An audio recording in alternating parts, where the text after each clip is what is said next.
ain't gonna touch me. You not gonna do nothing. You are not above me. I bet you wish you was me. I know it, I know. What is poppin', everybody? And welcome back to another special episode of the Only Friends podcast. Well, you know, it's me and my only friends. And my boy Matt Hunt is in the building today. What's poppin', Hunt? Conrad, I'm doing well. I'm happy to be here, as always. All right. Sidekick. Yeah, man. You got shit cooking today? I'm tired. What's wrong? I need a fucking vacation is what's wrong. I mean, I told you. You can just take the days off. You want to go? Bye. You look tan.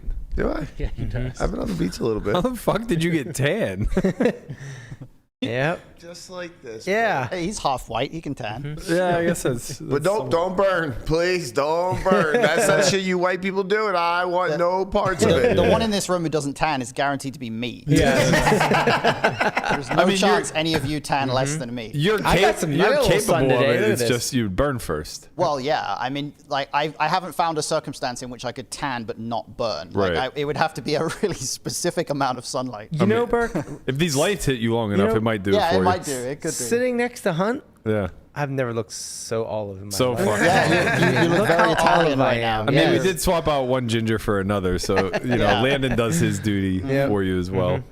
Although I think he's a little bit more adapt to the sun than He's Hunt. also, like, at least by my definition, he's not ginger enough to count as ginger. That's what I mean. Like, He's like Right. strawberry blonde. yeah, you know? He's a Florida man. You know, he's been near the equator before. You're literally coming from like gloomy England. Oh yeah, exactly. I've never seen sun in your life. Right, yeah. I mean, I can't believe I live in the desert. It's kind of a stupid idea. But, yeah. It actually is kind of wild. How did you guys land on Vegas? I mean, I'm sure poker had some I influence. mean, poker was It like had to be. 90% of it. It was the fact that Margie has, she's spent time here in the past, like when she was a kid and things like that. It's close to California, but it's not as expensive as California. Right. It's got a lot of poker. Like, there's probably only a few places in the States that we would really want to live, because the alternative was going to the UK. But getting a green card for me was easier than getting a UK visa for her. So Sure. we settled on the US, and then we said, okay, well, out of the places where we would want to live, what's the most feasible? And it was definitely Vegas. Vegas is like the New Jersey of California.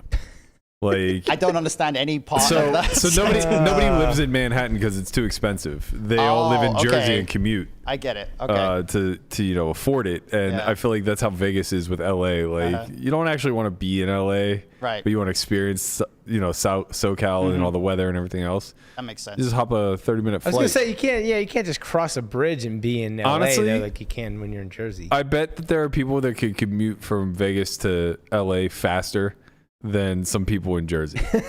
You could probably commute from Vegas Yeah. to LA by plane faster than you can get from like the outskirts of LA to the inside of LA by car. Yeah, I mean, New York's the I mean, if same. you Like, want the to jet tunnels are suite it just back and forth, Yeah. I mean, think about how clogged those tunnels get around 6 a.m. You know, that's got to be a tough Bridge trek. and tunnel crowd, huh? That's right. It was You so understand. annoying.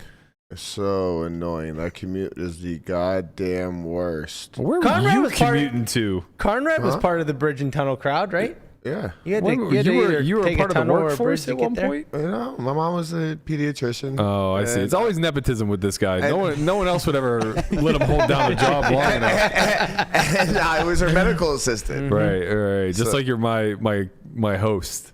No, I'm the host here. Yeah, we get it. You're the sidekick. I'm the host. We all know this. Everybody, hit one if you agree. God damn, Two if you you don't. are tan as fuck. I don't know if this is the lighting. Are you going just on. you're really I tried jealous over messing with there? the huh? lights. I think it's the lighting. It's just me, man. Yeah, I just mean, him. your just your me. palm looks red. I don't Look know how what's going gold- on. Yeah. This is a golden Connie. Well, olive, if you Golden will. Connie. No, you're not olive. You're definitely not olive. Yo, by the way, San Diego is fucking beautiful. Yeah? It is like 80 degrees, no humidity, just nice. Did you Just nice weather. Perfect. Did you happen to get some fish and chips at the Michelin 1-star on the boardwalk? No. Oh, I don't think I that's a hope shame. not, because no one should ever get fish and chips anywhere in this country. Well, it's a Michelin 1-star. How could they fuck it up? Yeah. It's fish and chips. Let me tell if you you're something, eating it Hunt. outside the UK, you're not doing it right. Let me tell you something. They fucked it up. All I wanted was some good ketchup, and they refused. I hear 1 star, and that makes me think it's bad. The only right way to Only eat 3 fish and stars. chips is with salt and vinegar, not I with don't know ketchup. how the Michelin scale works, but It's 1 to 3, and I think know, you just say Michelin If you get star, a Michelin right? star, you're yeah. If you doing get a all right. Michelin star, Yeah, you're doing really there you well. I went to a place called Water Bar Grill, and it was the best I thought you were going to sashimi. say waterboarding. It was the best sashimi I've ever had in my life. How many H's are in that word? Ages? H's. H's. Yes. Sashimi. Sashimi. Sashimi. I always say sashimi. Sashimi. It is sashimi. but Speaking of Michelin star restaurants, I started watching The Bear. It's incredible. I finished Dude, it. I finished the first two first two I watched seasons. the first two What, episodes. It's really What is it good. on? It's on FX, but you can watch it on Hulu. Oh, Hulu. What is it I haven't about? watched it yet, but It's I'm really incredible. excited. What is it about? Tell me more. Not a bear, and Alright. it's not a reality show. Those are the two things I was expecting. Does it start in the hood? Yeah, kind of. All right, I'll watch it. I mean, it's in Chicago, not in the. It's white people hood. Oh, That's a good way to put it. Yeah. Wait, so you only watch shows that start in the hood? Like what? I want some entertaining shows, something that's good, not like I don't You know. want all you're speaking to is violence. Mostly, You want violence. not really. You want. I want drama. You want to recap the riverboat collapse yesterday that we got a fucking violence warning for on our YouTube strike. No, I just wanted to play the remix of it. I will probably get a violent strike for that one too. It was done so well. It was done really well. We're gonna get demonetized at this rate for promoting violence. Hunt will appreciate this one. I saw another video clip where, and they do this all the time. Is it the Jim Ross one? 100%. Yeah. They laid over Jim Ross's voice with the guy with the chair going, "Oh no, don't do it!" You know what? I don't know why, but people overlaying Jim Ross's voice on anything is always funny. It's really incredible. Like if you put Jim Ross commentary over any dramatic event, I'm guessing he's the WWE. I was about to He's ask the he's same the thing. Oklahoma classic commentary guy. Okay, yeah. The guy who's like the most southern person you can possibly imagine, and Yeah. has just the I would know classic his voice, I'm sure. Yeah, Yeah, he's a staple with the. I don't think he's still there. He's in AEW now. He's in another company. No or like way. Part time. Yeah. It's always remarkable to me, like how these relationships get severed towards the end of their career. And I get it. Like Vince McMahon doesn't give a shit. Like when you're not worth anything to him, like Yeah. kick rocks, you know. But I saw a stat the other day that reminded me of this, where they were showing the most titles won in the WWE like career, and it was shockingly enough Bret Hart. Which I was a huge Bret Hart fan, and I knew that he was like a face of the WWE for a period. Yeah. But like, think about that in the grand scheme of things. They had Hogan, the Ultimate Warrior, The Rock, Cena, like these faces that were like staples. Austin, even Goldberg, I think, was undefeated for like the first year and a half that he was in the business or whatever. And somehow like it was Bret Hart during what I would say is mostly a downtime. Well, he was the thing about Bret Hart is he was around mostly before the era of all those guys you mentioned. So Except for Hogan and he was the transition guy off of Hogan and Ultimate Warrior. Well, yeah, he was to a certain extent, but his career went all the way back into the 80s. So he was there long enough that he had a pretty substantial career. And then like guys like Rock and Austin were way after. He was also, back then they would pigeonhole people into like specific niches. Yeah. He was the Intercontinental Champion he was for like like the mid-card 3 or guy 4 for a long years. time, yeah. And then, they made him the heavyweight champion, and then they obviously rigged the match for Shawn Michaels where they pulled the belt from him. Montreal Screwjob. Yeah. that's a whole conversation about wrestling. It's a whole documentary. Yeah, man. It's incredible. I could talk for hours about that. Highly recommend anybody out there who wants to brush up a little bit to go check out the Montreal if you think Screwjob. poker drama is like a big deal, wait until you see pro wrestling drama. Like, bro, I'm telling you, like one of the most interesting industries. It would serve us so well if we just all got on board and made it all giant work. Yeah. Just cut a few promos, have some genius pulling the fucking puppet strings. I said from this the a while top. back. I said let's just have a poker show that's just a work. Like you just rig the deck, just rig the hands. Everyone will just buy into it like they do with wrestling. Yeah. It doesn't matter that it's fake. Prahlad Freeman is fucking losing his mind listening to you talk about this right now, because he is positive that's exactly how these live streams work. Oh, okay. Yeah, This is a long-standing I remember conspiracy. hearing about that. I'm Yeah. sure he's watching. Yeah. Well, of course. Brian, who isn't watching? Yeah, I mean, True. come on. You think anybody in the industry is not watching this right now? We kind of are the it place to be right now, Nobody has anything better Shit's to do at just 6 p.m. popping. on a Tuesday. But, Anyway. yeah, two things. Number one, where else are you going to go to get your news and notes around this industry? And number two, where else can you expect us to get a little pro wrestling talk worked in with a Prahlad Freeman conspiracy theory? This is my my subtle strategy here is every time I come on, we talk about wrestling, and eventually I just make this into a wrestling podcast. I'm fine with it. I'm totally on board. Although I will say that I don't know much about the current generation. Oh, I'll teach you. You, man. We'll do like next time WrestleMania happens, we'll do like a watch along WrestleMania podcast. We'll all sit here and watch WrestleMania. And Are we gonna have a wrestling academy? Probably not, because I don't know anything about anything actually involving doing things. Oh, I can do the sharpshooter. I got you there. I can teach people how to watch wrestling. I can't teach people how to actually do anything. Along the themes of both the bear, which we didn't actually say what it was about, but it's about this. About a restaurant, right? I mean, more specifically, it's about a chef who I think was a 3-star chef. He takes over his brother, his passed away, his dead brother's rundown restaurant, and he's trying to convert it, yada yada yada. But I follow this chef on Twitter that his whole shtick is watching TikToks of other people making food, and then he critiques their process and just always ends it with like a 1 to whatever scale of like, you know, what he rates it and would he eat it kind of thing. He's fucking hilarious. It's amazing content. But the hidden gem of it all is that he's a big WWE fan, and somewhere along the lines he created a beef with one of the wrestlers who made a TikTok of him like making a steak. I feel like I've maybe heard about this, but I don't know for sure. I wish I could tell me what wrestler it is. I might be able to tell you if I've heard about I it. wish I could. I feel like I follow a few wrestling accounts on Twitter, and I feel like I saw something a long time ago, someone posting about this, but I didn't pay any attention. All right, I'll tell you right now. So it's the tribal chef that I follow. Oh, okay. And I did see this. Did he post a clip of like a wrestler putting his hand on his shoulder to balance himself? That was him. Yeah, that was him. Okay. Yeah. So the beef was with let's see. It's so he just his whole page right now is SummerSlam because he just went to his first ever live event. And it was the SummerSlam main event was like the match where he had the guy Jey Uso putting his hand on his shoulder. I think. That's the same post that I'm thinking of. Yeah. That's accurate. He posted. He said the beef between he and whoever it was is squashed, and then they did like a funny bit. Oh, it's Baron Corbin. Oh, okay, that's funny. Corbin Baron, I guess. I'm not Baron sure. Corbin is his name. Yeah.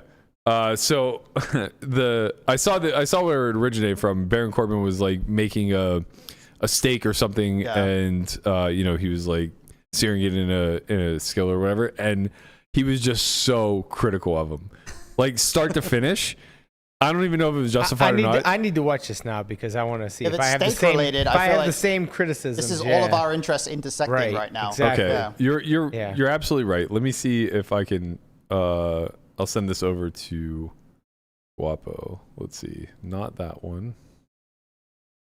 The in-game. This is good. I feel like a lot of the time when I'm on, we're just talking poker hands, and I miss all the discussions about aliens and about like all the other random stuff, or about the people that you guys knew 20 years ago in Pittsburgh. Or, like, I miss all that stuff. Now we get wrestling. Well, you're here for the after dark conversation. Yeah, exactly. So you picked the right one. All right, Guap. I sent it over to you on the Discord.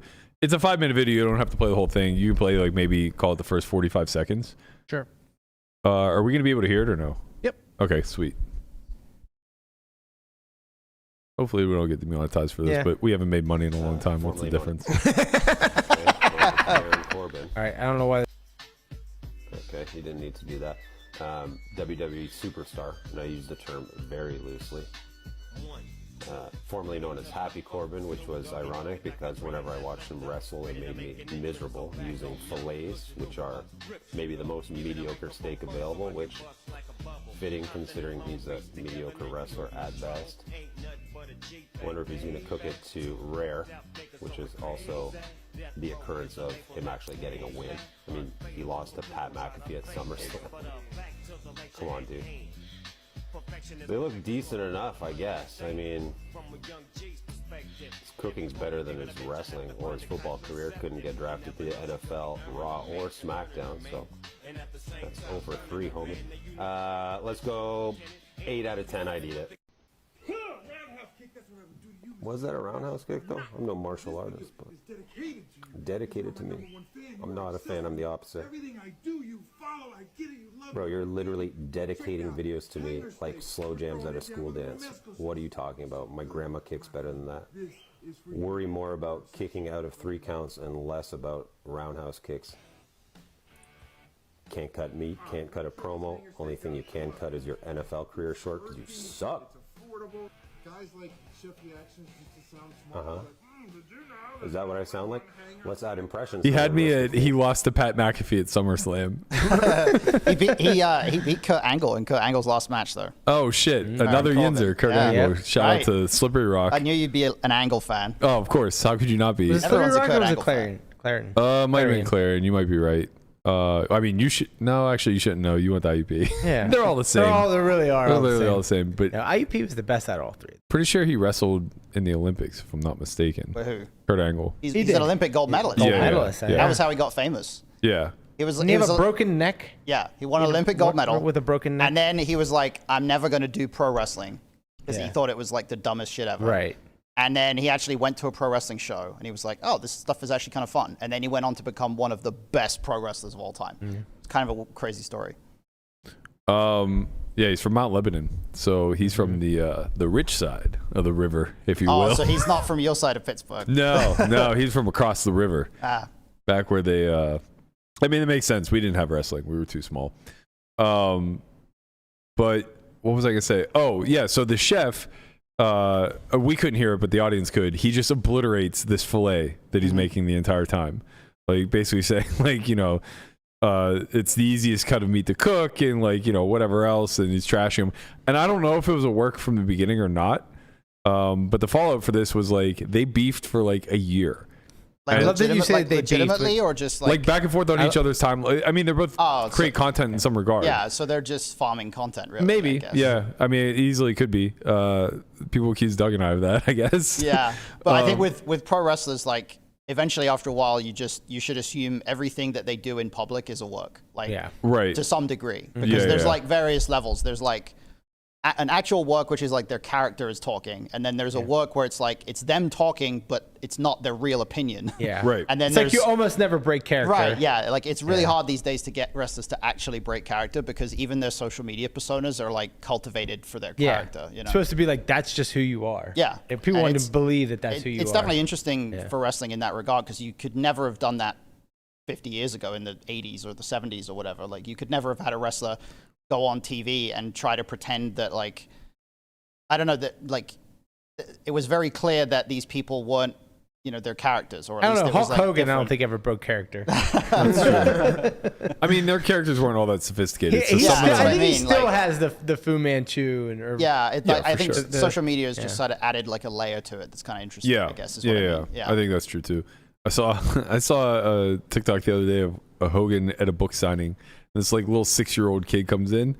And he just goes, "Oh yeah, brother!" and Hogan like responds to him or whatever, and the Yeah. kid just starts like going into the spiel of like, "Oh, listen here, all 20,000 Hulkamaniacs," and like God. just go through the whole thing, and then tears his shirt off at the end. It was incredible. That's great, especially because you know that a 6-year-old is not old enough to have ever seen Hulk Hogan do anything Right. actually on TV. Right, Like, yeah. he's gone back and watched old tapes from his dad or something, and he's learned all the Hulk Hogan shtick, and he's Yeah. gone up to Hulk and done it. Yeah, it's funny. pretty remarkable. Yeah, I think that's it for wrestling. Yeah, maybe we should Wait. talk about some poker. Wait a second. I was saying, oh yeah, the cooking thing. Okay, yeah, we tied You it were all just in. talking about how good the bear was, and then we Okay. suddenly started talking about Hulk No, Hogan. we tied it all in because the chef reminded me of the bear reminded me of the chef had a problem with Corbett. Yeah, Yeah. we're All right, there. we're good. We're full circle now. Good segue. Now, Gordon, what happened Gordon with the Ramsay bear? does the same thing on Twitter where people can like send in photos of their food and he'll like let them know, you know, what he thinks. Well, he's just like thought to Should be. I do that? I'm scared. He's just like thought to be a Little remarkable prick, right? Well, that's a also really- his shtick. He's a really nice guy in Yeah. real life, but his shtick is like yelling at people. Yeah. Yeah. Like, So yeah. like, Yeah. That's how you got I just famous, remember yeah. I just remember the gif of him taking 2 pieces of bread and slapping him on the girl's Yeah. face and calling her an idiot sandwich. that was his shtick from his show, but he's actually in real life like supposed to be a really nice guy. yeah.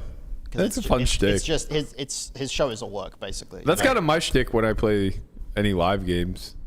I'm like just like berating people and then actually being nice. Yeah, I mean, you know, I never. The funny thing is, like, I don't outwardly berate them. I berate them in a very sarcastic way, where it's like, if you didn't know I was having fun with you, you would potentially take it as a compliment.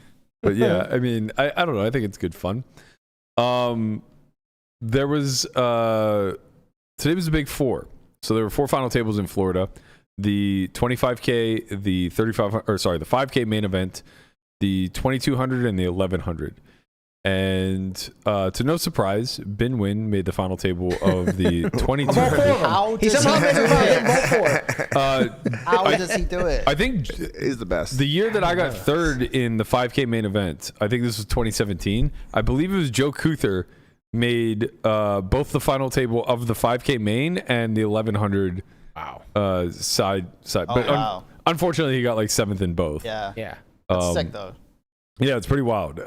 I mean, I guess, it was feasible to do, but it's difficult because both final tables play at the same time. Yeah. Probably not exactly the highest EV situation. But yeah, so Bin obviously final tables of 2200. Shocked it wasn't the main event, to be quite fair. Came in as the chip leader, of course, because I think that's the only way he makes final tables. Yeah, it's the only way he makes anything. one of 9. Like, he just every tournament he plays at this point. He didn't win it though. Where did he finish, Connie? I think it was 5th. After he got in jacks versus queens and hit a jack, or it's queens versus kings and hit a queen. Something like that. But yeah, I think he got 5th. I want to say. Okay, and then Chance ultimately lost heads up. Yes, he lost to Dan Sepio. Okay. Shout out to Dan. You know Dan. I do not know Dan. Yep, he's a homie. Should I know Dan? He's plays online. Shout out to Dan. Dan's a good kid. Good kid. My boy Leonard. Leonard August also made that final table. Okay. He's been on a goddamn roll. He's, I don't know, got heads up in like, I don't know, 2 events over the summer, bracelet events. Wow. Yeah, he was just completely goating this summer. So A lot of seconds. You he love started to play 2 cards. Just, Yeah, why not? I mean, 4 cards is easy. You know how many more So hands many you cards. make? Yeah, you know how many more hands you make? Yeah, how do you many not cards, have a good twice as hand? many 4 hands. cards. Fuck, a lot of 5-card hands to be made. The bigger deal was the 5K main event came to a close. The final 9, I don't know who was involved, but the final 4 was Farrar Jatton, Omar Rotman, Kitty Quo, and Shannon Shore. Nadia Magnus also made this. She did. She got 5th. Yeah, she did make the final table. You're right. Oh, wow. Bubbling the chop. You hate to see it. I hate to say To be fair, this is a good chop to bubble. I got to tell you, I've never seen anything like this before in my life. That's actually not true. I should say I haven't seen anything like this in recent years. Yeah, since like 2006. Yeah. I've seen one chop in. I knew a guy online who once chopped a tournament for more than first place. But Scott Seaver tells a story about That's Yeah. bragging for having Yeah. done this. This guy was like a $5 tournament online or something like that. But it's the only time I've heard of someone chopping for more than first place. This is like the second most ridiculous chop I've seen. Yeah. since Little that known one. fact, one of the first tournaments I ever chopped was a 3-handed event, or I chopped it 3-handed in Seneca, Niagara, Buffalo, New York, where I think it was a $160 buy-in. First place was like $3K, and I had half the chips in play 3-handed and convinced them that due to the fact that I had half the chips in play 3-handed, we should just give me first place and let them chop second and third. And they begrudgingly agreed. That's a pretty good one. But that was 2005. Yeah, I remember that. Yeah, that is wild. Like, I have half the chips in play. Actually, I tell you what. this One is- kid's like, so what if I double up? Then I have half. I'm like, no, it doesn't work that way. the I most have 'em now. ridiculous chop I've seen was the guy that just gave up. Like, did you see this? I remember This was briefly late last. talking This about was late this. last year or early this year. There was Yeah. a tournament. It was like a low buy-in, but a guy got heads up, and the other guy had a big chip lead, and he was like, "You just take first." Yes. He just ended the event with like 10 big blinds or something. Yeah, he was like, "I'm never gonna win." Like, Yeah. how This do is you a wait, just a do bracelet? that? No, No, it was just no. like a random side event at some series. Yeah. But it made poker news because a Yeah, guy of just course. surrendered heads up. Like, Yeah. it's wild. How do you just not say, I remember okay? we were speculating all the gonna flip. conspiracies of Especially like there's always why a that would giant occur. jump between first and second. Like, Yeah, like it's wild to do that. But this is up there with most ridiculous chops I've ever seen. So this one's wild, not only because of the way that the chop ultimately worked out, but they were so deep. How deep were they? Shannon was 4th in chips with 39 big blinds. Wow. So Farad had 83 bigs as the chip leader. Omer had 48 big blinds, second in chips. Kitty 44, and then Shannon 39. So not a huge discrepancy between second and fourth, but a pretty large one between first and the field. When they chopped, I'm assuming, I wasn't there, but based off the numbers, I'm going to go ahead and guess that old Shannon was hitting them with the, I don't want to chop. yeah. And you're going to really have to grease my palm to get me to chop here. So Right. if you go to the other photo, Guap, you can see what the actual ICM payouts are supposed to be. So according to ICM, first place should have gotten 632.6. Second should have gotten 528.7. Third, 514.9. Fourth, 495. So, you know, you can see there isn't a huge gap between fourth and second. It's roughly like 33,000 or so. And then the difference between second and first is just shy of 100. Just over 100. Or yeah, sorry, just over 100. But yeah. Now, when we look at the actual chop, what we see is the difference between first and second is still just over 110,000.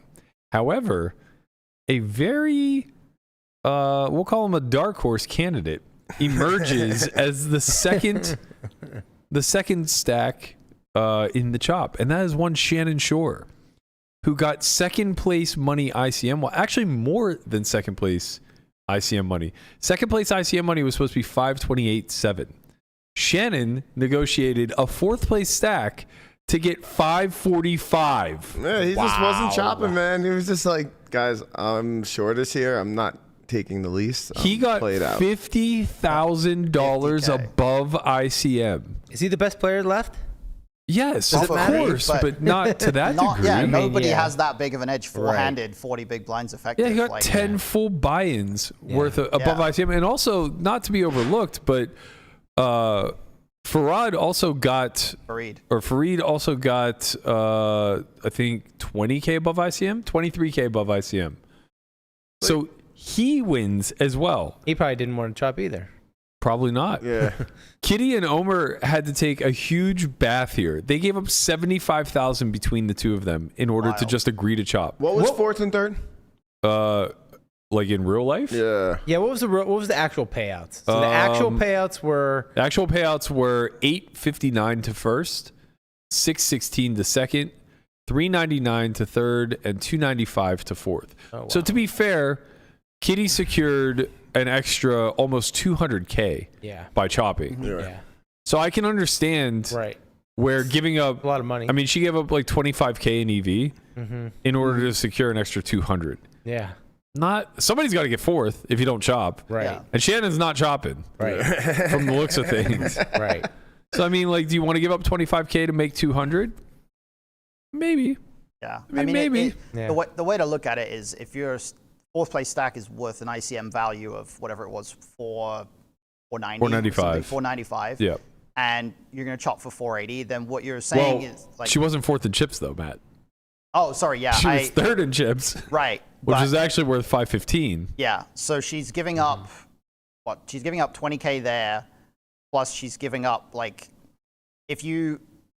basically, I guess what I'm arriving at is you would need to believe that you have enough of a disadvantage such that the real value of your stack is less than what ICM dictates that it would be. Yeah. In the same way that if you're Shannon. Well, also money could just matter, right? Yeah. And I'm not even saying that was going to be my next point as well. That even if you think that you're playing exactly at ICM, you don't have an edge, but you're also not at a disadvantage, which is pretty common in situations like this where it's 4 regs. Yeah.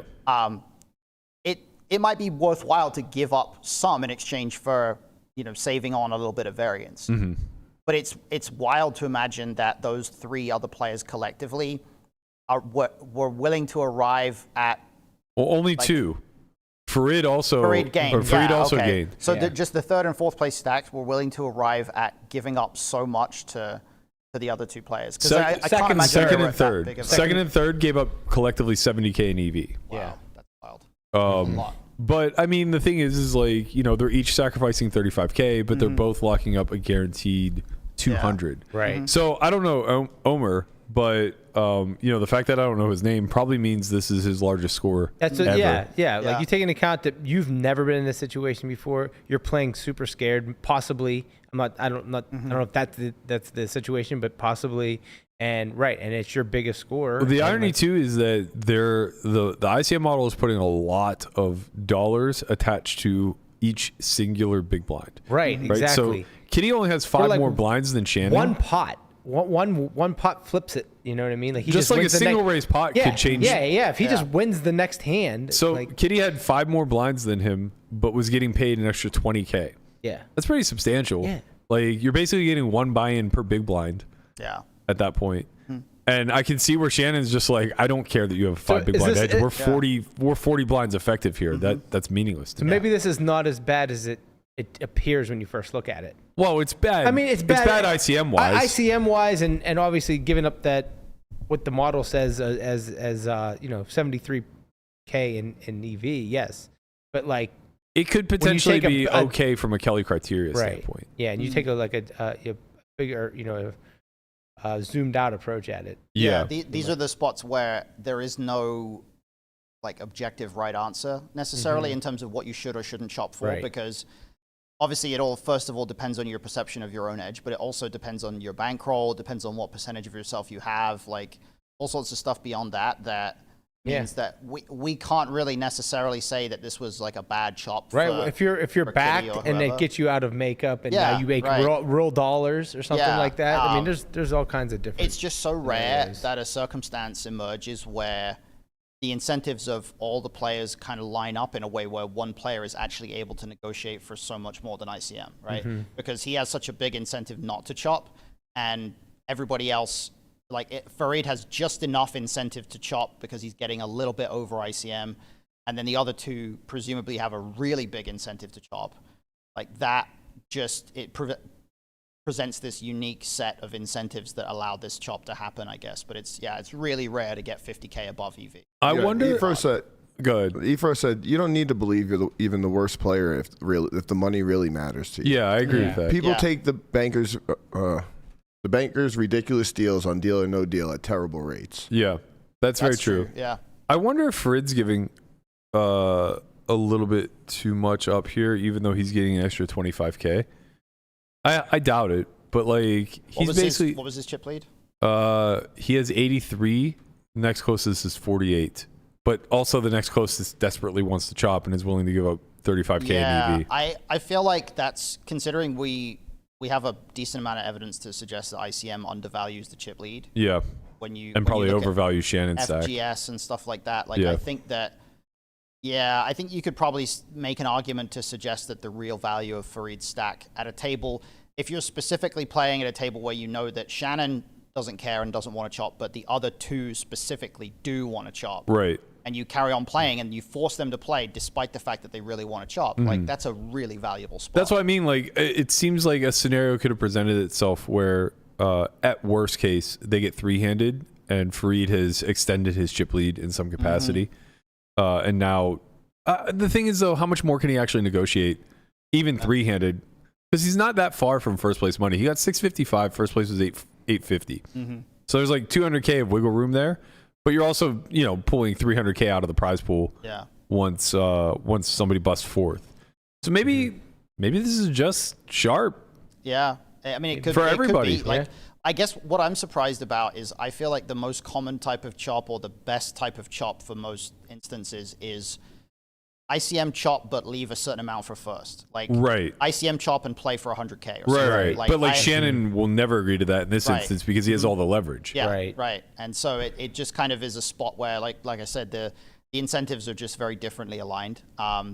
And it's very difficult to calculate what each player's like real EV is in a spot like this. So it's just a really unique circumstance. It's very unusual. Yeah, I thought it was interesting when they chopped the 200K at Triton, Espen, Nacho, and I think it was David Yan. Yeah, I didn't see the chop actually happen, but I watched a bunch of that tournament. Yeah, so there was obviously a ton in the prize pool and it was very top heavy. I think Nacho got 3.2, David got 2.9, and Espen got 2.75. And then they left 100K to play for. Yeah. And I was just thinking about like how funny it is that they're playing for a half a buy-in. Yeah. Like that's so, even though it's a lot of money, 100,000 is still a lot of money. Right. It's so inconsequential, considering like just not even like what they've already cashed for, but more specifically like what the actual buy-in is. Yeah. If we just convert everything to like buy-ins, it's like it seems crazy to leave a half a buy-in left to play for. Right. Do you think, here's a question, and I know we've kind of covered this topic a little bit before. Do you think that the prevalence or the frequency of chops in spots like this is an argument in favor of flatter payouts as a whole? I mean, I'm so bullish on flatter payouts that I might even just be like blinded by the simple desire to get there as far as it clouding my arguments. Because like, yeah, I mean, I think I could almost position anything that happens at a final table as being encouraging flatter payouts. Yeah. Right. And not even just at the final table, but like pulling some of that final nine money and, you know, expanding it out, specifically in like big field events. Yeah. What do you think about like paying more places, like paying a quarter of the field or something? I don't like that idea. I do think that a big draw to MTTs is the competitive nature of getting to the money, right? And I do think that a big aspect of being able to still maintain a livable ROI, if you will, is the fact that 85% of the field won't cash. Sure. You know, 88% of the field in some instances. If you start to increase the cash rate to like 25, I think ROIs are going to take like a pretty reasonable dip. People's floors will raise. So you'll see a lot more people hovering around zero than you saw in the past. Probably true. But, you know, the ceilings will be reduced from whatever they may be now. Depends, I guess, like on the average buy-in or whatever. But, you know, we're for sure less than 100% across the board in almost everything now, which is a pretty far cry from where we were 15 years ago. Yeah. You know, it was a long-standing thought that there were plenty of people beating the World Series main event for like 500%, 1,000% ROI in theory. And I think we more or less know that that's bullshit now, right? Like I think so, yeah. I think we have enough evidence just from these bets that people are making, like the Brewer bet, the Dan Zach bet, like these bets of take 100 players, do they cash for 1.5 buy-ins or not? Yeah. Like I think the results of those, from what I read on Twitter, a lot of the results on those hinged on Toby Lewis specifically. Yeah. Well, that's the way it ends up being every single year. Yeah. But that's not very fair for the bettor to point out the anomaly, because that's a byproduct of the bet. Sure. Is that if you pull 100 people, you should land on an anomaly. Yeah, I see what you mean, but I guess all I'm saying is that like it wasn't like it was not close in favor of they way outperformed 1.5x buy-ins. Right. If they had performed at way above, like to the point where Toby didn't even matter, sure, then we would now start to have evidence in favor of like, oh, maybe some people are beating it for 300%. You know. Agreed. I guess the counter to that is that there will always be a Korai, a Toby type of player. Yeah. And the theory behind it is that 1 to 5% of the field may qualify. So it's not that it's, you know, MTTs are very volatile. They're high variance. So it's not necessarily that every time you buy in, your expectation should be a deep run or anything along those lines. Yeah. But it's just that small collection of cherry picked players are often going to have a representative at the final table more frequently. So to give you an idea, in 2017, I played the Super High Roller Bowl. It was the year 3 that they had it. 56 players. And at the time, high rollers were still pretty brand new. Yeah. So almost everyone in the room played the main event still. And I said, I proposed the bet at my table. It was me, Perkins, Robl, Chewy, Dan Smith, and I think Rayner was there. And I proposed the bet, and I said, how many people in this room, or sorry, what do you think the odds are that somebody in this room makes the main event final table? And Robl threw out like really long odds, like 30 to 1 or 50 to 1 or something like that. And Perkins and I just snapped it up. Wow. We just like really quickly snapped it up because I don't even think that Robl was necessarily on the wrong side of it. Like what makes him uncomfortable to make the bet is that the asymmetric downside is so great and we're not betting a lot of money. So, you know, I think ultimately Perkins bet, I don't even remember. It might have been like 50K to win like 1.5, wow, which is silly, right? Yeah. But Ben Lamb final table. So it was. What are the odds that somebody in this room will win the main event? Okay. So we could have hedged. Ben actually final tabled it. Ben Lamb. And like looking back on it, it's like when you take a collection of really good players that have a high ROI in the event, it's not the 1 in 10,000 shot that it appears to be on paper. Obviously, there's a slant to this, and it's reflected in their collective ROI. Now, is their collective ROI 500%, 700%? Almost certainly not. And we're realizing that more and more year over year. But that's not to say that in like 2008, that wasn't the case. Right. There very well could have been people that were printing ROIs I well expect into there the probably mid six were. figures. Like, Yeah. I honestly think there probably were, and I think the biggest reason why there aren't anymore is because when you look at the deep stages of the main event now, you're in a position where 80-90% of people, by the time you get to 50, 100 left, 80-90% of people are pros. Right. And the scale of the mistakes that happens is just so much smaller. Yes, Like, exactly. The game's just gotten significantly tougher. Right. It's so tough. I said this to I think I was talking with Andrew Barber on Twitter. Like, it's just almost impossible for a fish to win the main event ever again. Like, it's just so unlikely now. Because even though we're getting people finishing, like we had Jan-Peter Jakman finish like 4th or 5th. Like, you could make an argument that he's a fish because he was making some weird plays. You could make an argument that the Ukrainian guy was a fish. Like, you could make an argument that George Holmes, who got second to Korai, is a fish. But like, I'm not like, these guys are people who are at a bare minimum, they're almost guaranteed to be slight winners in the event. They're not like the whales in the pool who are just like drawing super thin, right? Right. Even like John Hesp, who final tabled it a few years back, who was like relatively obviously a fish. He didn't win, right? Because he got to the final table and he just made massive mistakes. He made like 5-figure mistakes routinely. And it's just, we're in a time now where you just have to know how to play late stage poker in order to have any real shot here, because you're going to be 30, 40, 50, 60 bigs deep, and it's so easy to just make monster mistakes at that point. Yeah, I think we see it every year, and it's becoming more and more of a focal point because these are the people that their coverage gets highlighted. But Qui Win won, I believe it was 2015. Might have been 16. 15. I can't. Okay, yeah, 15, and then Yep. John Sin won 16, I think, right? Sim won 18. Or 18, yeah, 16 was... McKeon. McKeon was 15. Qui Wen was 16. That's right. Okay. I remember that, yeah. Okay, yeah. Blumstein, 17. 17, right. Sin, 18. Okay, so yeah. So the year Qui Win won, 2016, solvers were still relatively new and certainly not being... Very new, yeah. Like PO was like a year old. Right, and they certainly weren't being applied very much to MTTs at that point. Right. So you could see a lot of that volatility coming to a head. And if you look back at that final table, and this is no slight against anybody who made it, but there were a lot of risk-averse players in that field. So Qui kind of just being a degenerate, like took a lot of really bad spots. And I mean, he put a big beat on backs. I think he set over set him, if I recall correctly. Something like that. But outside of, a little bit of good fortune that went his way, he also won a bunch of uncontested pots and a bunch of other hands that like he just wasn't supposed to win, kind of thing, right? Your point that that's going to be very difficult to manifest now should be incredibly glaring after having watched the coverage the last 3 or 4 years. We saw the Rigby effect twice, and it works until it doesn't. Yeah. Right? Like, Rigby's able to create a lot of havoc and a lot of chaos inside of 100 players.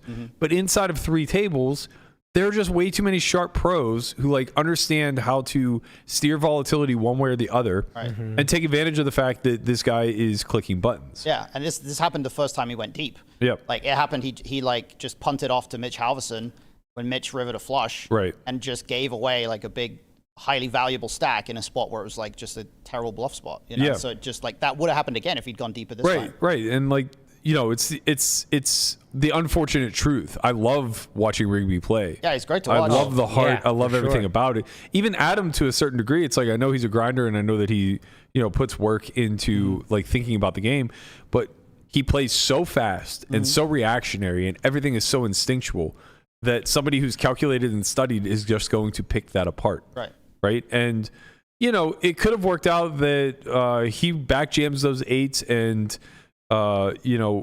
doesn't run into Weinman's birds, but instead runs into like ace king and Wins maybe the flip. outflips him, Yeah. or maybe Weinman folds. Weinman just has king queen and folds. Yeah, and just has a fold there, like whatever. Maybe we see him navigate his way through a little bit deeper than finishing third. But I think ultimately, like, that hand was kind of an embodiment of what was bound to happen. And I don't mean that as a slight. I just mean it to kind of reinforce the point that you're making, that it's very hard to not be in the know, playing against people who are in the know, and then find the will to win. Yeah. Because it's not as simple as just wanting it. It's about navigating nodes that these guys are super fucking strong. Last year was, this past World Series final table, like, it was a real shot for an amateur to win, not because Adam or Weinman or Toby aren't great players, but compared to the year prior, Right.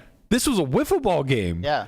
Like the year with Espin and Attenborough and these guys, they're fucking sizing down to a tenth of a big blind correctly. Yeah, it's not a coincidence that 2 years back to back we had Karai and Espen win the main event. These are guys who play high rollers. These are like top 50 players in the world, both of them probably. Yeah. Karai plays a ton of different games. Like these guys understand tournament poker on a really deep level. It's not a coincidence they both won the main event. Yeah. And I mean, you could look at other corollary events like the Win Championship. Right. The WPT Championship in December, the previous Win Millions that ran before that. Toby chopped that one three-handed. The one that Andrew Moreno won? I can't remember. I know they chopped three-handed. I don't know how it played out. I think Andrew. But I think Andrew ended won. up winning. Yeah. Got the trophy. So he won that one. Glazer got heads up versus I can't remember the kid from Montreal's name now that won the Win Championship in December. Elliot Houdon, or different guy? Hudson. I think you're right. I think it was Elliot, but I can't recall. They had the big clash with the Ace Jack versus right. Kings. Yeah, I think it's Elliot. He's obviously an online grinder. Right. Benny's been around for years, can play many games online grinder. He's a crusher. Yeah, it's like you just don't see too many I'm going to use this term very loosely, but household names. Mm-hmm. And what I mean by household names are like, long-standing pros that people within the community are going to recognize pretty quickly. Mm-hmm. You don't see that often. And if you do, it ends up being like some young gun who's on the rise. Right. Like the kid that just won the Venom. Mm-hmm. My apologies, I can't remember his name. He beat me heads up in the 5K Turbo in Florida a year ago or so, but like he's just been on an MTT tear, and prior to that he was a regular like 1K NL. Right. I was like, this is no surprise. I can't believe I can't remember his name either. You were the one who told me about it. I know. Fuck. I don't know his name. Jesus Christ. Another example was Selena Gomez. That's his name online. Yeah. Another example was Brandon what?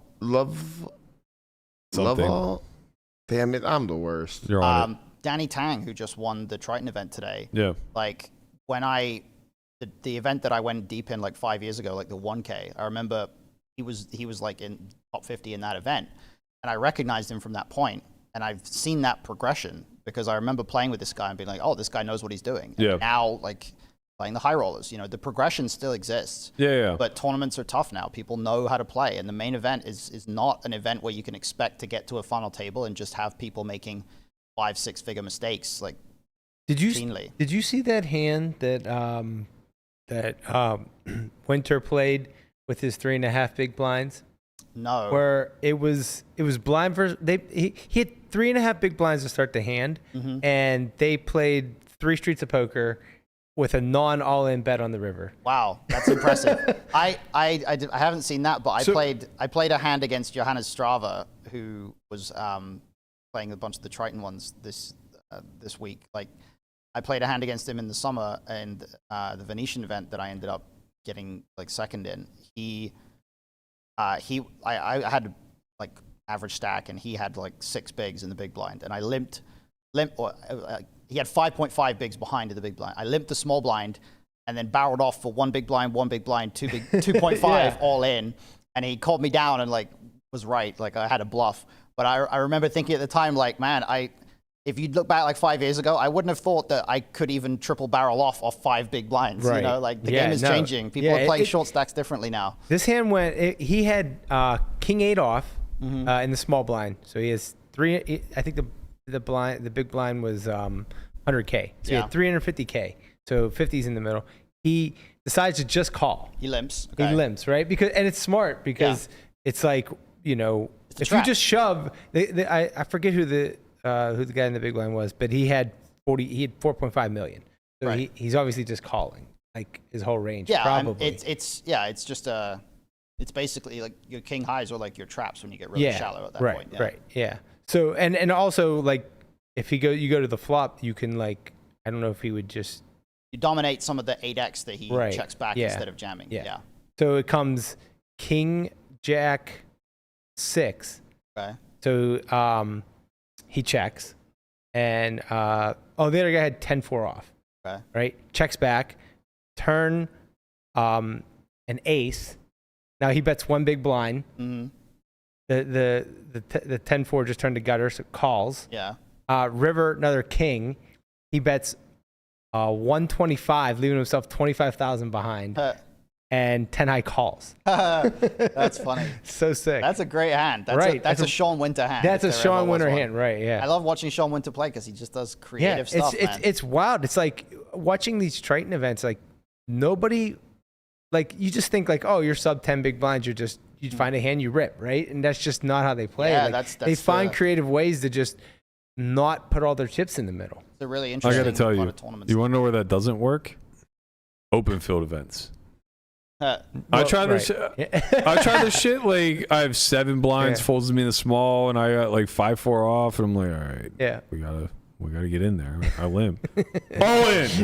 How many chips you got? All in. I'm all in. Every fucking time they're all fucking in. You just gotta limp call like Queen 4 suited. You know, just got to trap with the Queen highs. I limp called 10-9 suited one day, and got promptly punished by 5-4 off. I thought you were gonna say you got wrecked by Jack 10 off. No, it was 5-4 off. Oh, you got wrecked by an even worse hand. Yeah. My play was correct. There was another situation where I think I jammed. This was in the 3K 6 Max 2 summers ago, so I don't remember the exact hand. 2 summers ago was like 1975 in terms of strategy, man. I know. I know. That's. Look, I know. I didn't properly trap my hand. I open jammed Jack 10 off, and I just got absolutely snapped by 5-3 suited and was drawing dead.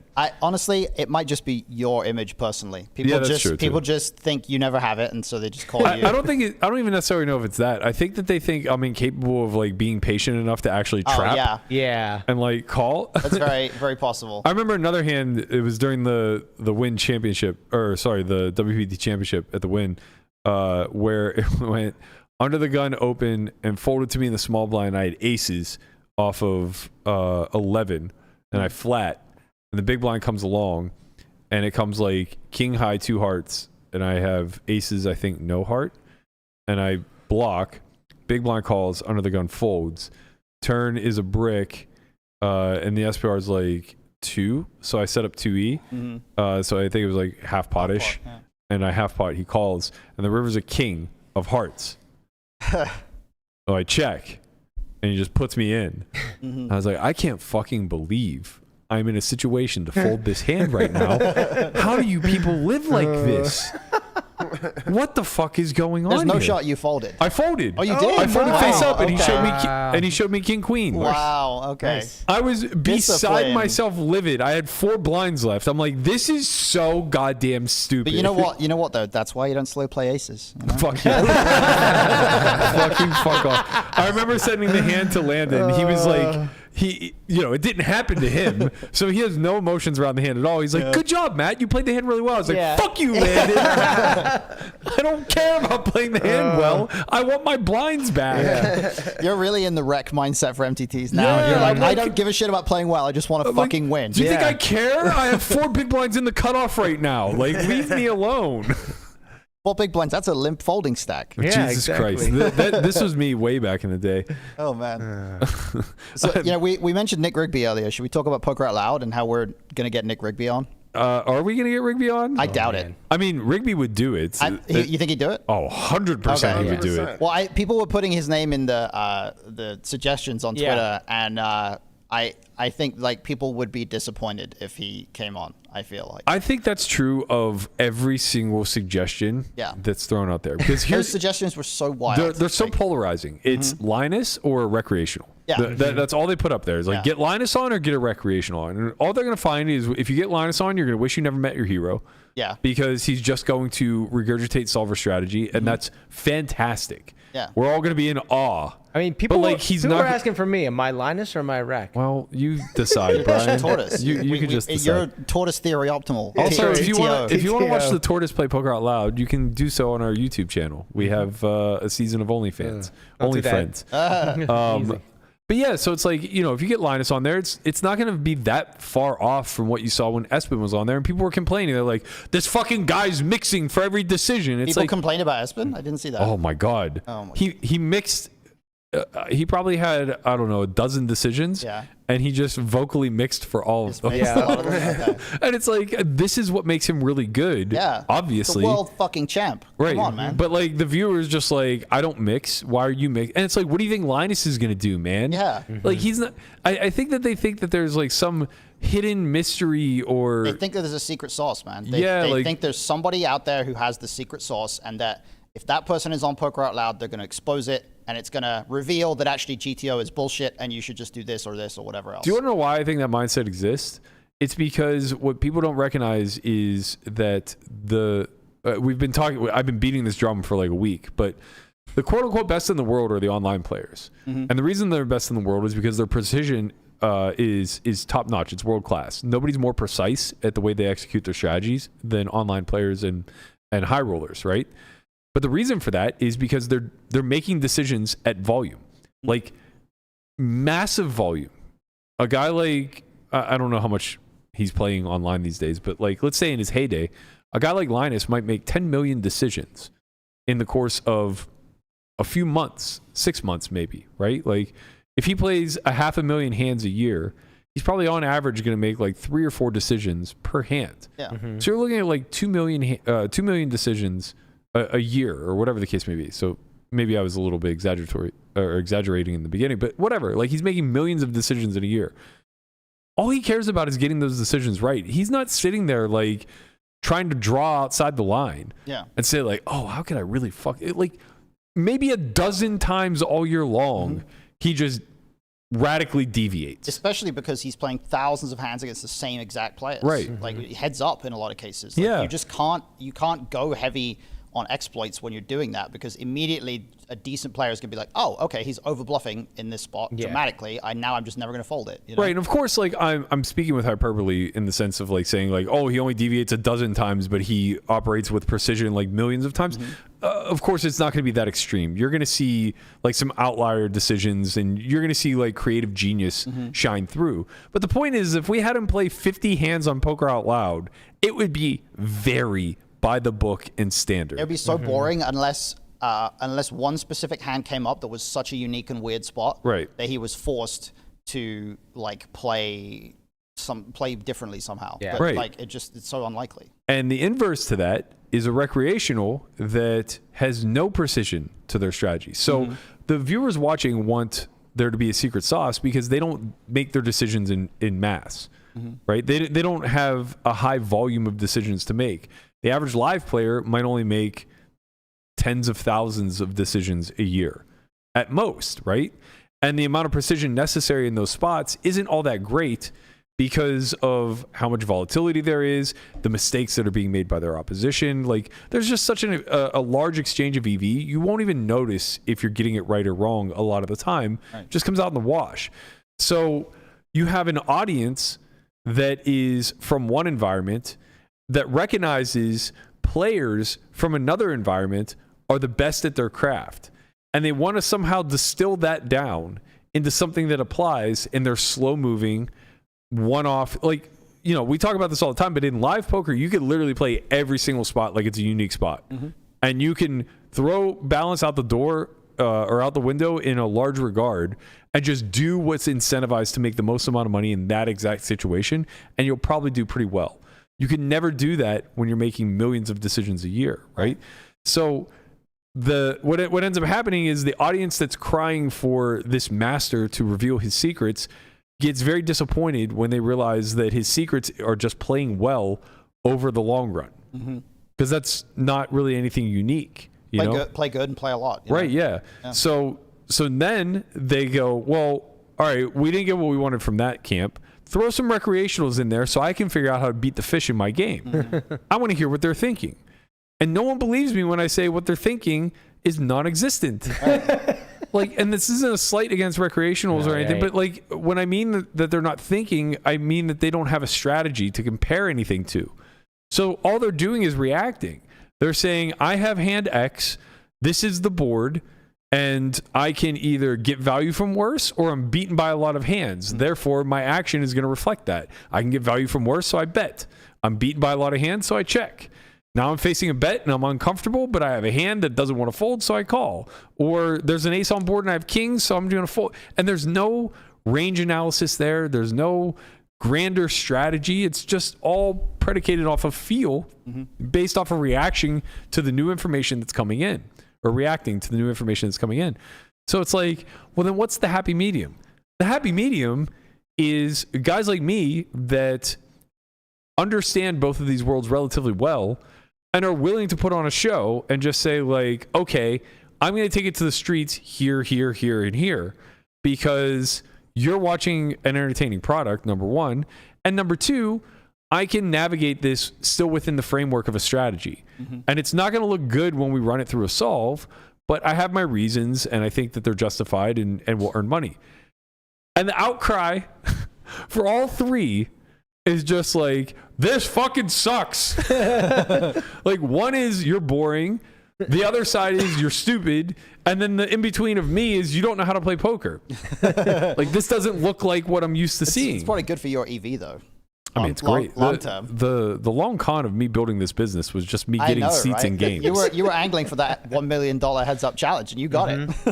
Can't believe how that played out. But in all seriousness, I think that all three of these characters that we're talking about provide tremendous value to somebody who actually wants to kind of learn the ins and outs of live poker.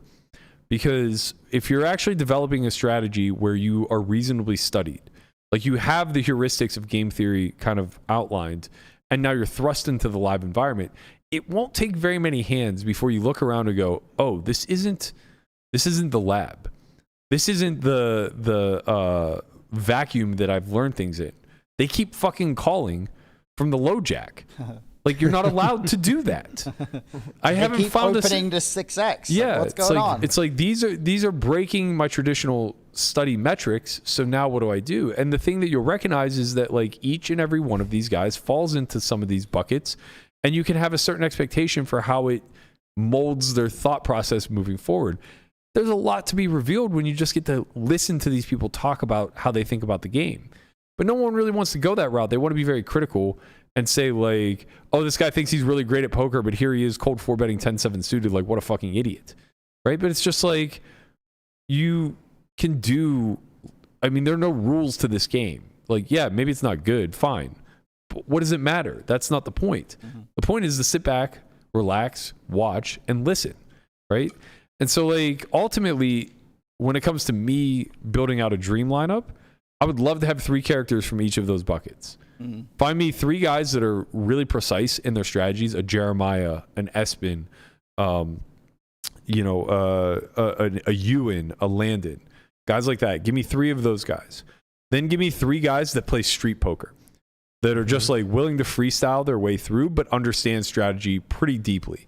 Somebody like Nick Howard, someone like myself, maybe even like a Schulman to a certain degree, although I think he's gravitating a little bit more into the precise camp these days. That bracelet photo says otherwise. Very. That's street poker in a nutshell, that photo. Very fair point. But like a Bryn Kenny, for example, not to give him too much shine. Not that we're going to have him have Bryn Kenny of course on. not. Of course not. No but frog like poison in this house. Someone like that. Someone right. of that ilk, right? Like somebody that understands how the game works at equilibrium, but like just really does a lot of creative stuff to take it to the streets. Chance actually is Chance is another great example. Yeah, another great example. We honestly should try to get Chance. Yeah, I think I'll reach out to him for sure. He hit me up before the series, said he would come on, so perfect. Definitely get him on. Let's do it. And then finally you get a couple of people that are like 5'10" grinders, but are weekend warriors. And for what it's worth, we did have a couple quote unquote weekend warriors on last season. They did well. They held their own. But like, the thought process wasn't like super revealing. Again, it's kind of exactly what you expect it to be. They're talking about their hand, they're talking about the board, and they're talking about what beats them and what doesn't. And that's fine. That's a great starting point to come from. So I think like being able to mix and match those strategies together when you're watching a show ultimately provides maximum entertainment and some sort of return from an educational standpoint. It's really fucking hard though to please anybody. If we made that lineup and we put it out like on YouTube for everybody to watch, we would just get absolutely filleted because people would be so critical of the Rex, that they would just never ever want to do it again. And then by comparison, the freestylers or the street poker players would look like shit compared to the guys that are mixing every single decision, right? And then the guys that are mixing every decision would look so boring compared to the guys that's cold 4-betting Jack 10 off. Yeah. Maybe we need to just make it all the work. Need to do a worked episode of Poker Out Loud and just rig the deck and just have everybody script their answers in advance. And well, that just kind of defeats the whole purpose. Well, I'm not being serious. Jeez, I'm kidding here. I'm trying to call back to earlier. You can't work with me here. You Come on. can't make jokes about things that are already conspiracies. Yeah. People already think we do that. Yeah, I actually probably shouldn't make jokes about that stuff. Like people will Right. start taking us too Like, seriously. there's no way this is real. Prahlad is using this as future evidence as we speak. He's Prahlad taking is notes. putting together his case. He's on a Discord channel right now, making his case as to how rigged clipping all. right now. He's in the Poker QAnon Discord channel. Like whatever specific demographic that is. What would the equivalent of QAnon be for live streams are rigged in poker? It might be like Postle didn't cheat. Right. That might be the QAnon of poker. Yeah, the Rounders magazine is the QAnon of poker. Right. Yeah. That's actually pretty fitting. Yeah, I mean that for me would be a dream. Do you guys have anyone in mind that? I was thinking about this earlier because I know the question you asked on Twitter was like, what's your dream lineup? I was thinking about like who if I could pick one person that I've never played with to play with, I think it would be Durr. I think it would be Tom Dwan. Durr would be a great fit. He was one of the big reasons I got into poker so much, but in the early years of when I did get into it. I've never met him, never played with him. It would be fucking awesome to get him on Poker Out Loud. I know you know him, so throw an invite out there. Yeah, it's possible. I think he's in LA, but maybe if there's a chance he's still here towards the end of August, I could try. I think like my short list would be Durr, Daniel. I think Fedor would be a really good Fedor would be great. Yeah. fit. Chance would be a good get. I think Jason Kuhn would be a good get, although He'd be a great get. I want a drunk Bemba. the thing We'll do a whole drunk Poker Out Loud edition. Drunk Bemba would be great. the problem with Bemba is that I actually think he would be fucking fantastic for this format, but I don't think he has it in himself to take it seriously. Like I think he couldn't help but troll. Yeah. He'd have a great time. Of course. Which is just like it's fine, but it's also like kind of not. Maybe we'll get him on and you and him can just do like a massive crossbook. Yeah, that actually. There you go. Maybe we'll have to play short deck. Short deck Poker Out Loud. You try to get another house or something? Yeah. Well, how about this? I would lose You and Ben are playing short deck. The rest of us get the whole deck. Right. That would be bad for the rest of you. Yeah, actually. Big handicap. Yeah, oh shit, why am I doing that? Clearly, this is a guy who lasted like 7 hands in the short deck event this summer. Yeah. That was the one to max late reg, by the way. Yeah, I didn't. I played at the beginning, played 7 hands, busted. Did they? They didn't do what they do with PLO, where they give you multiple chips. No, they did not. Okay. I actually don't think they gave a big enough starting stack because I played like I was there for 7 hands. I played like 2 medium-sized pots, and then I was all in. You heard what happened, right? No, what happened? So they kind of screwed the pooch somehow with the structure. And when registration was closing, they were like, I think like 90% of the field was out. Wow. That's fucking sick. They can't have been in the money. No. Sorry. 80% of the field was out. Oh, so they were like close to the They bubble. were very close to the bubble. Man, I really should have maxed that. Yeah, one. people were like max late regging, getting, 10 antes or whatever the case was, and they were basically like going hand for hand. Wow, that's wild. Yeah, they really fucked that up. Yeah, I think I didn't realize that they didn't do this, but I think short deck very similarly to PLO is the volatility is just so immense that I think the multiple chips to give you more than one bullet per buy-in is like really necessary. Wait, what is this now? You get So in PLO events, I don't know if they still do this, but I know that they had. I don't think they do it in a PLO decade. anymore. Oh, really? I don't think so. Well, I don't think what is WSOP ever does it. WSOP used to do it for like well over a decade. Right, but what I'm saying is I've never heard of an event doing that like recently. Recently. I played the PLO events. What happened? So they used to do for one buy-in, they would give you like 2 or 3 bullets, and you could take them. You could take them all at once, or you could use them sparingly, as you needed. But once registration was over, you had to take them. Yeah. No. They didn't do it this year. Nope. Yeah, could be because they introduced antes. It's not this year or last year. Yeah, or 2 years ago. Been a while. I mean, honestly, it kind of makes sense too because the fields are getting so big. They probably don't care about slowing the structure down that much. But I think with short deck, it's fast. I mean, there's just like, because it's not pot limit pre-flop.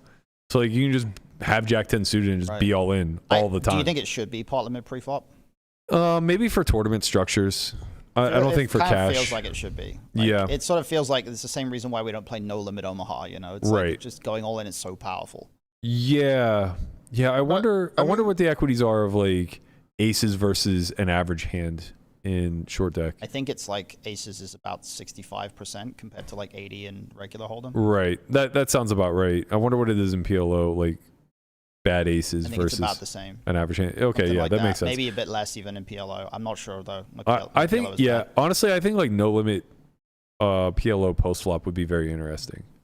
Yeah, that would be not pre-flop so much, but like the ability to overbetting in PLO would be with the amount of like with equities running as close as they do and the difficulty in polarizing on early streets, the option to be all in for greater than pot is very intriguing. So are we talking pot limit pre, post, no limit? I think that honestly, I think like all big bet games would be served really well by that, but no limit hold'em, it's not necessary. Yeah. I also think, here's my theory is I think no limit hold'em should experiment with using the short deck ante structure instead of. We did this for like 6 months in the big game back in 2018. Was it good? I loved it. Yeah. And honestly, the Rex I don't think liked it because they felt the ante coming out every single hand. Like there's a big difference because truly it's just half a blind, right? It's not even really an ante. Yeah. You get to act on it. What they didn't realize though was it afforded them the ability to play so many more hands pre. Yeah. The counter to that, or the downside to that, is that the good players were just all in pre-flop a lot. And that's not what the recreational, like they don't want to have 7-4 off, have to put in another half big blind every single time, and then just get jammed on by the button. Yeah. So I think part of like having that structure run is changing it a little bit. I don't think the button should be the double ante. I think it should be somebody out of position, maybe first act left of the button, so that they get to close the action, because now they sacrifice position post. But then aren't we eventually creating a game where it's basically like everybody's a small blind and then there's a big blind? I mean, that's what the short deck ante structure is. Oh, I suppose you're right. Yeah. It's just that the only difference is that who acts first and last post flop. Yeah. Or pre, right? Well, yeah, and the idea behind the button being the double ante is that they're incentivized to check because they have ultimate position post. Right. Yeah. Where if you're first act post, you should just be stealing at a higher frequency. Yeah. But yeah, I don't know. It's kind of interesting because, you know, it was very obvious that like the first three positions just never put in a raise.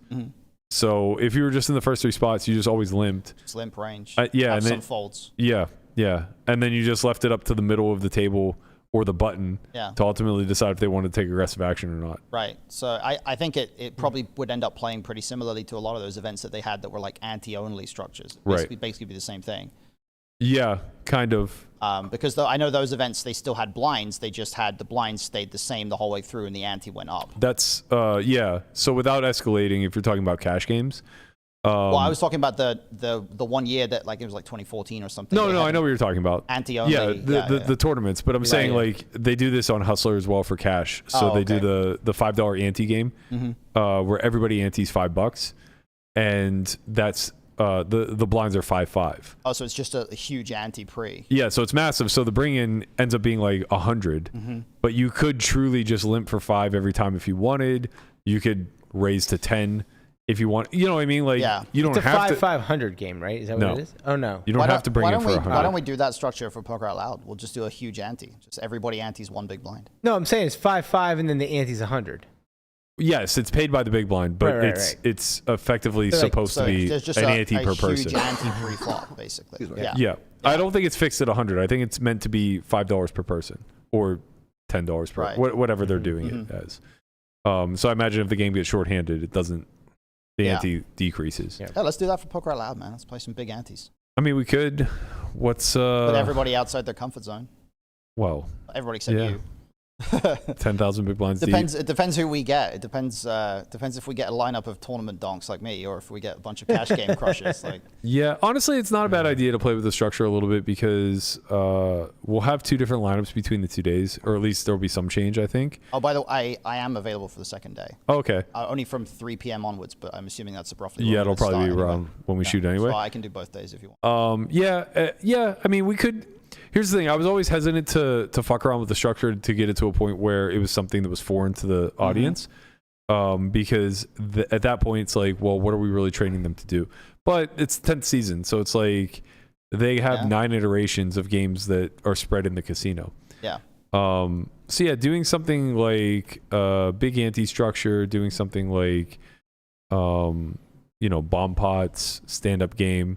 Honestly, I think like adding that stuff in and talking about the strategies that are utilized there is probably worth something. And more importantly, it's nice because you kind of lose some of the criticism of like, well, this is already solved and you guys don't know the answer. Right. Which, it's like, that's not the point because it's supposed to replicate live poker where the answers aren't so clear. Yeah. But yeah, I don't know. We'll play with deuce it. game would be fun. We can add in the 7 deuce bounty. Yeah, we'll play a PLO game too. Relax. We'll play all of them. We'll play stand-up games, 7 deuce game, Jack 4 game. Play every variant. Big antes. You know what? Let's do a deuce to 7. One day, deuce to 7. Only friends in there. Let's have a party. What? No limit single draw. Roll the music, man. Wait, hold on. Before that, I want to give a shout out and an RIP. Okay. To our boy Jeremiah. Why? My God, how much? He did it? No. Oh no. How much heart does this kid have? Oh no. Wait, no. How much heart does this? I don't know what you're have? saying right now because I know he's playing Blez heads up, and like he could be at 0 right now for all I know. He lost 20K today. Oh, that's not that bad. I mean, he's playing 10K NL. It's not that bad. I mean, man, he got to 199,000 of a 200K heads up. I mean, bankroll challenge. I feel so bad for Jer. And he like has all the heart that he's just like, fuck it. But he's also getting to play heads up versus like the fucking white whale, Jared Blesnick. White whale. And the problem is like Jeremiah's playing really good, and that's not going to do it. Where's he at? He's like back down to 120. Yeah, 120? If not less. What did he start with? 50. Tough times for our boy Jeremiah. Poor Jer. He's going got to 90, got to 199. His whole point of this challenge was to show that mid to high stakes online poker wasn't dead and that you can make a good living at it. And now here he is 8 months in. Oh boy. He's profited like $60,000. Oh no, poor Jeremiah. He'll probably just go on a massive heater now. No, of course he will. Like so much of it's variance, but like I got to play a lot of heads up versus Blez on WSOP during the pandemic, and I have to tell you, he's a goddamn treat. I think I had a bigger edge not knowing anything about heads up than like Jeremiah might have, like knowing so much about heads up, because you got to really feel what Blez is doing. You got to kind of have an idea, be one step ahead of that psychopath. I've also played a fair amount live with him. It was funny. We were playing 5-handed one day. We were playing 100, 200, I think. And he was immediately to my left, and we were both 200K effective, and no one else had more than 40K.